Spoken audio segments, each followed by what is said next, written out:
বের হচ্ছেন। আপনারা দেখতে পাচ্ছেন যে আসলে বিপুল সংখ্যক নেতাকর্মী কিন্তু আসলে এই মুহূর্তে কারাগারের যে মূল ফটক সেটি ভেদ করে কিন্তু আসলে ভেতরে দীর্ঘ 17 বছর পর কারাগার থেকে মুক্তি পেলেন সাবেক স্বরাষ্ট্র প্রতিমন্ত্রী লুৎফুজ্জামান বাবর।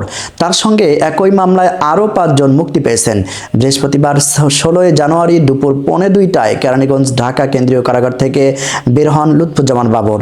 তিনি বলেন, সাবেক স্বরাষ্ট্র প্রতিমন্ত্রী লুৎফুজ্জামান বাবর কারাগার থেকে মাত্র বেরিয়ে গেছেন। এছাড়া লুৎফুজ্জামান বাবরের সঙ্গে আরও 5 জন মুক্তি পেয়েছেন বলে জানা গেছে।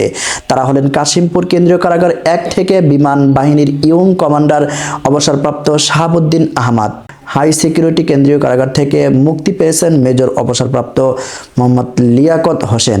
এর আগে গত 14 জানুয়ারি আলোচিত 10 ট্রাক অস্ত্র মামলায় যাবজ্জীবন কারাদণ্ডের দায়ে এবং কাশিমপুর কারাগার 2 থেকে এনএসআই এর সাবেক field officer Akbar Hossain Khan, CUFL এর সাবেক এমডি মহসিনুদ্দিন তালুকদার, এসএনআই এর সাবেক ডিজি ও ডিজিএফআই এর সাবেক ডাইরেক্টর মেজর জেনারেল অবসরপ্রাপ্ত রকুনুজ্জামান হায়দার চৌধুরী এবং কাশিমপুর মামলা থেকে খালাস পান লুৎফুজ্জামান বাবর। বিচারপতি মোস্তফা জামান ইসলাম ও বিচারপতি নাসরিন আক্তারের সমন্বয়ে গঠিত হাইকোর্ট বেঞ্চ এ রায় ঘোষণা করেন।